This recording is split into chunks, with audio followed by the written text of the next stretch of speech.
Hi, it's Imogen Lamport from Inside Out Style, coming to answer your colour and style questions.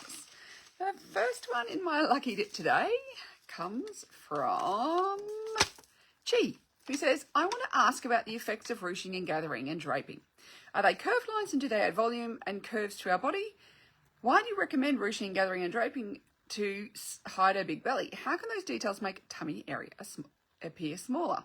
What are the difference between those details? I can't tell. So when we think about ruching and draping, so particularly ruching, which is little tiny folds in the fabric, so just little tiny kind of gathers, particularly when we are going over, say, an area like a tummy. So when we have a fabric that is going over an area and it is supposed to run smoothly over that area, so if there's no ruching, no draping, nothing else going on, then what happens is when we bend and move or sit down and those natural rolls happen as our skin as we compact ourselves when we sit down and, that we naturally then the skin starts folding, is when you have a smooth fabric that then starts folding over those curves, it tends to make that area appear larger. Versus when you have a little bit of ruching or gathering, which is down the seams, and it just creates little folds in the fabric, that kind of distracts the eye, because there are those folds that are put specifically into the fabric.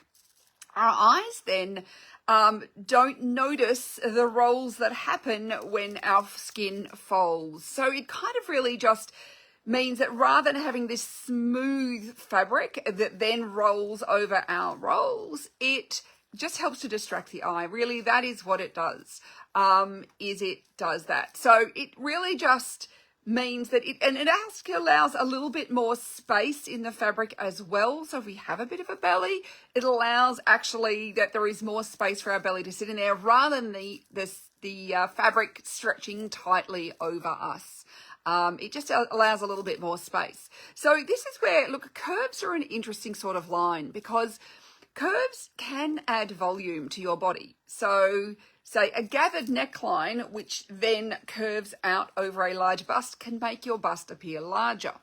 But because of the extra fabric there. But this is where it can depend how we use them. So ruching across the tummy area, so we have kind of horizontally ruches, and even though horizontal lines are supposed to be less flattering, when they are close together, they stop acting like widening lines and actually start acting like a ladder.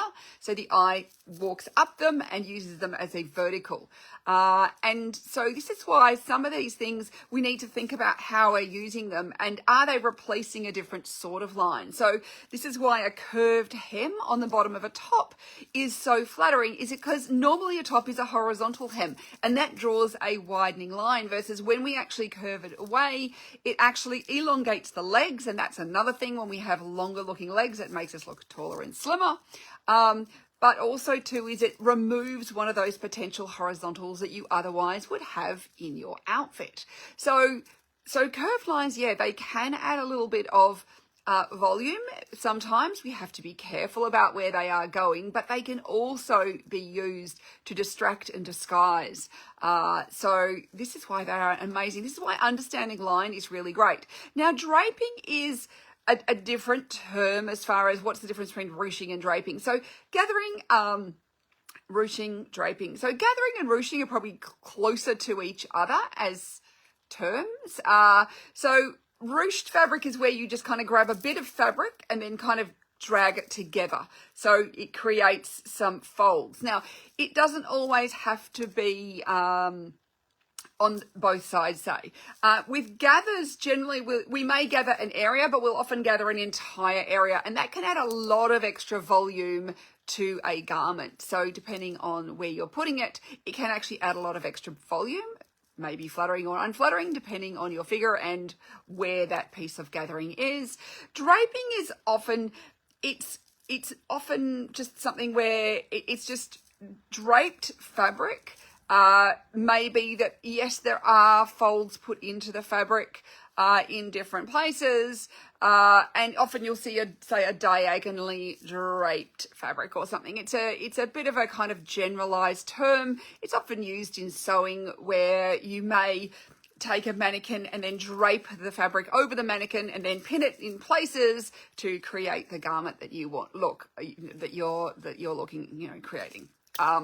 So draping is a kind of different thing. It's more of a technique. And also there are fabrics that drape really well. So often we talk about drape, and this relates to the fabric and how it folds and moves. So a very drapey fabric is soft and it folds in on itself, versus a stiff fabric does not drape well, and it will stand out and create structure in itself. So a stiff fabric is great for creating, a collar that stands up or something like that, but it is not good for creating a top that is going to be disguising of tummy, particularly when you put folds in them, because then those folds are going to stand out. So understanding the drape of fabric. So a softer body wants softer drapey fabrics that fall in on themselves, even when you do add those ruches or gathers, rather than a stiffer fabric which has a stiffer drape which stands out on itself. So hopefully that makes a little bit of sense to you. It's a little bit of a complex thing. This is where learning to sew really helps you understand fabrics so much better.